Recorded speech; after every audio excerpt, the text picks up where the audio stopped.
in the 70s, there's this aircraft that was carrying the Speaker of the House. So do you remember, is it Nina? No.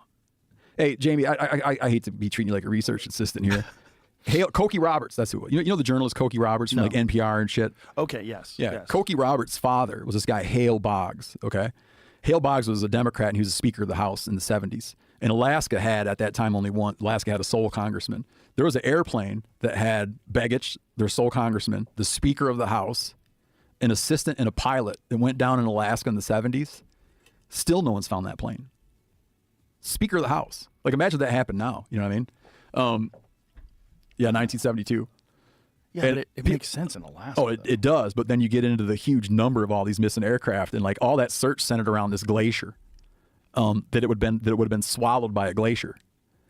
And we went to this other site where this military transport plane years ago did go down in a glacier, and the glacier swallowed it. And I think it was like, 20 some years later, that glacier started to spit that plane out at the toe of the glacier. Like it carried it, I don't know what it is, 13 miles under the ice, and then started to spit out human remains and plane parts.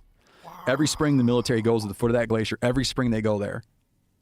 Every summer they go to the toe of that glacier, and they're still identifying human remains that are moving out of that thing miles away from where that plane burrowed into that glacier. Wow. Yeah, we went right there. 1952. Yeah. Wow, look at that wheel. Yep. And on top of that glacier, we had got there after that. We flew over it in a helicopter. They don't want you landing there. But on top of that glacier is all this orange paint spots. They weren't working there anymore, but you can tell they were in there marking everything that you could see coming out of that as that glacier recedes. Wow. And they're marking all those pieces. So this other glacier where like most of that search focused for that Begich Boggs flight focused on this one glacier. But if you do the math on that glacier, had it gone into that glacier where they had spent a ton of time looking like into a crevasse in that glacier, had it gone into that glacier, the glacier would have spit it out by now. Because you can kind of track how much a glacier moves every year. So now it's kind of the idea that it was in that glacier has been kind of put to rest. Oh, here's dudes searching that one. Oh, wow, you could see as you move how far it travels. Wow. Yeah.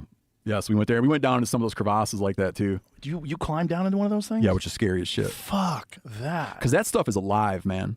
It's moving. I mean, not like literally alive, but it's like moving. groaning and moving. Oh. Yeah, we went down and back down to one of those. What does it sound like? It was pretty quiet that day. It was actually more peaceful there because you know how much all that cold air from that ice generates so much wind. Mm-hmm. We land this helicopter there, and the wind's howling. And I don't know much about aviation. I mean, I use it a lot, but the wind's so bad. I was asking the guy, at what point do you risk that your helicopter's gonna blow off the glacier?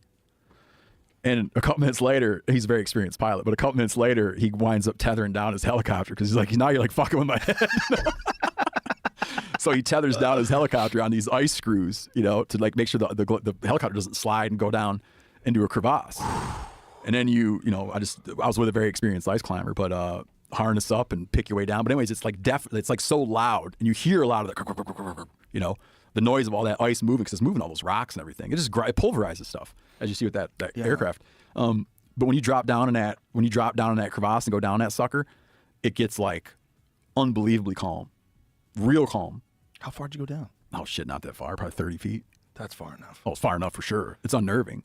It's unnerving. But it's like for me just hearing you talk I remember you telling about that chamber you like to go into. Yeah. Yeah. It's not quite like that, but it's like you just all of a sudden are like, whew. But you're also just thinking like how you could get smushed. Oh, just obliterated. Yeah. There's stories. I was hunting with this dude years ago, and he used to be involved with Outward Bound, and they were doing a glacier hike. A guide was doing a glacier hike, and they had a kid, like a student. I think it was Outward Bound. They had a student go off to take a piss, and into one of those things, never found, because there's big rivers flowing underneath that stuff. Oh God. Right, so picture you go down. So you're down there. You can hear water running everywhere. You can hear rivers underneath you inside that. But you're roped up, But even the rope you're on, you're just screwing screws into the ice. And then at a certain air temperature, right, like the screw conducts heat, So at a certain air temperature, like if you drive that screw in and that screw is pushing heat, it'll melt the ice around the threads.